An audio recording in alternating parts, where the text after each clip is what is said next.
ধৈর্য, ভদ্রতা, যোগ্যতা মূল্যায়ন আছে কি? বাংলাদেশের একজন যোগ্য মানুষের গল্পই বলি। একজন ফার্মাসিস্ট, একজন অভিজ্ঞ ফার্মাসিস্ট হিসেবে যে ছেলেটি বিগত 2009 সাল থেকে ফার্মেসিতে হায়ার গ্র্যাজুয়েশন কমপ্লিট করার পর থেকে প্রফেশনে আবদ্ধ হলেন। প্রত্যেকটা মানুষেরই একটা স্বপ্ন থাকে, আর সেই স্বপ্নটা তারও ছিল। তিনি চেয়েছিলেন এসেনশিয়াল ড্রাগস বা ঔষধ দপ্তরের কোনো সেক্টরে এমনভাবে কাজ করতে চান যাতে দেশের মানুষের হাতে ভেজাল মুক্ত ঔষধগুলো সঠিকভাবে পৌঁছে যায়। তিনি 2009 সাল থেকে চেষ্টা শুরু করেননি। প্রথমে তিনি নিজেকে তৈরি করে নিতে চেয়েছেন যে আগে কোয়ালিফাইড হই, তারপর চেষ্টা শুরু করব। তিনি 2009 থেকে 2013 পর্যন্ত নিজেকে তৈরি করেছেন। তারপর শুরু করেন 2013 সাল থেকে আবেদন করা। 2024 পর্যন্ত এসেও তিনি একটা ইন্টারভিউ কলও পাননি। তার এসএসসি এইচএসসির রেজাল্ট ফার্স্ট ক্লাস, তার স্টার মার্কস, তার বিফার্ম মানে bachelor in pharmacy and masters in ফার্মেসিতে ফার্স্ট ক্লাস, সব কিছুতেই তিনি হায়ার কোয়ালিফাইড।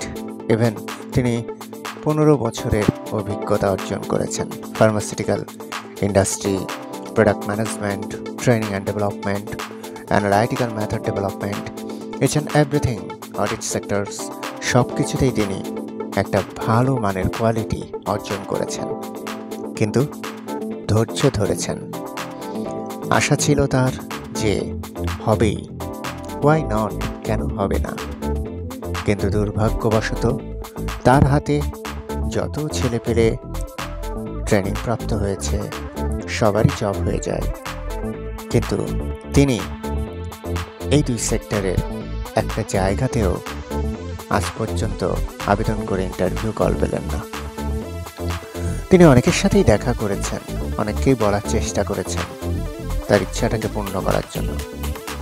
সমস্যা হলো তার অ্যাবিলিটি হয়তো কোনো জায়গায় হয়তো থমকে গেছে, যে অ্যাবিলিটিটা পড়ালেখা বা কাজের এক্সপিরিয়েন্স না, অন্য কিছু।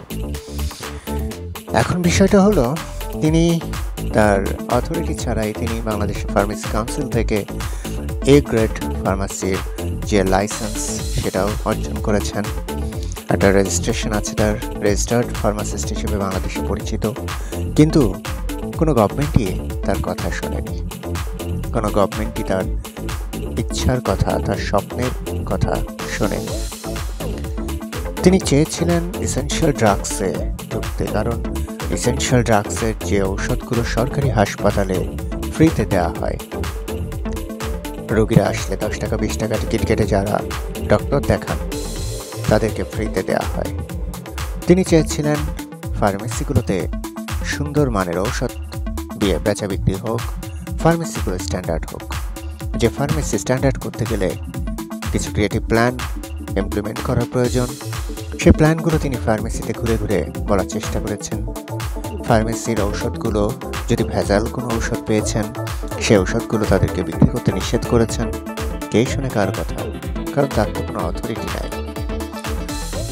আমার বিশ্বাস এমন মানুষ যদি অথরিটি পায় তাহলে দেশের ঔষধ সেক্টরটা অনেক ভালো একটা জায়গায় চলে যাবে, যেখানে ফার্মেসির দোকানদাররা ভেজাল ওষুধ বিক্রি করার আগে 100 বার ভাববে।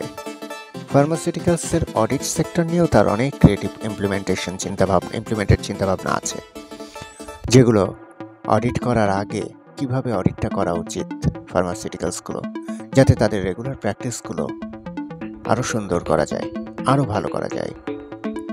কিন্তু বাংলাদেশে যোগ্য, ভদ্র, নম্র, ধৈর্যশীল, কোয়ালিফাইড ছেলেপেলের ইচ্ছা পূরণ হয় কি? প্রশ্ন থাকলো বর্তমান গভর্নমেন্টের কাছে। তিনি বিগত প্রায় 1 বছরের উপরে হলো তিনি তার ফ্যামিলিতে তার মায়ের অসুস্থতার কারণে জবটা ছেড়ে দেন। সুস্থ হবার পরে তিনি আবার চাকরি চেষ্টা শুরু করেন। বিগত 6-7 মাস ধরে তিনি অ্যাপ্লিকেশন করেই যাচ্ছেন, কিন্তু কোনো ফার্মাসিউটিক্যালস। বাংলাদেশে এটাই হলো কোয়ালিফিকেশন, এটাই হলো যোগ্যতা। তা বাইরেতেও অফার পেয়েছে, বাইরে জব পাওয়ারও অফার পেয়েছে, কিন্তু তিনি যাননি। তার ইচ্ছা দেশেই কাজ করবে, দেশের মানুষের জন্য কাজ করবে। কিন্তু ইচ্ছা থাকলেই কি উপায় হয়? তার জন্য অথরিটির ইচ্ছা লাগে। অথরিটির ইচ্ছা কতটুকু কে জানাবে অথরিটিকে? গভর্নমেন্ট চেঞ্জ হয়, নতুন গভর্নমেন্ট আসে, সেই গভর্নমেন্টও আবার তাদের মতোই ধারা নিয়ে চলে। এখন বর্তমান গভর্নমেন্ট আশা করি তার এই ইচ্ছার কথাটা শুনবে এবং তার জন্য একটা ব্যবস্থা করবে। নিচে তার মেইল আইডি দেওয়া থাকলো, যদি সম্ভব হয় তার সাথে যোগাযোগ করবেন এবং তার ইচ্ছা পূরণে আপনাদের সদ্গতি হবে আশা করছি। Thank you.